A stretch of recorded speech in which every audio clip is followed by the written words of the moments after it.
ఆధ్యాత్మికమైన వ్యక్తుల్ని కలవడానికి, ఆధ్యాత్మిక ప్రవచనాలు వినడానికి అధిక శ్రద్ధ చూపిస్తారు. అంతేకాకుండా ఆధ్యాత్మిక విషయాలలో పాల్గొనడానికి, పుణ్యనది స్నానాల మీద శ్రద్ధ అధికంగా ఉంటుంది. కొత్త ప్రదేశాల మీద ఇంట్రెస్ట్ కన్నా ఇలాంటి వైరాగ్య ప్రదేశాలు, అలాగే ఆధ్యాత్మిక ఆలోచనలు, ఆధ్యాత్మిక వ్యక్తుల యొక్క బ్లెస్సింగ్స్ మొదలైన వాటి మీద అధిక శాతం మీకు ఆసక్తి అనేది ఉండడం అనేది మొదలైన వాటికి ఇది సమయంగా కూడా మనం దీన్ని భావించవచ్చు.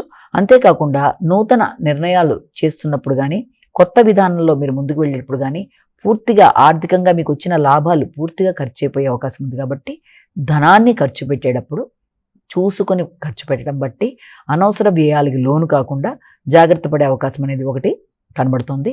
అలాగే గృహ వాతావరణం చాలా వరకు ప్రశాంతంగా అనుకూలంగా ఉన్నప్పటికీ గృహంలో వ్యక్తుల మధ్య ఘర్షణలకి అవకాశం రాకుండా తగిన జాగ్రత్తలతో, ముఖ్యంగా మీ యొక్క తోబుట్టువులతో కావచ్చు, అలాగే మీ కుటుంబ వ్యక్తులతో ఎవరైనా సరే మీ వారితో మాట్లాడేటప్పుడు అన్ని విషయాల్లోనూ తగిన జాగ్రత్తలతో ముందుకు పెడుతూ ఘర్షణలని అధిగమించుకోవాలి.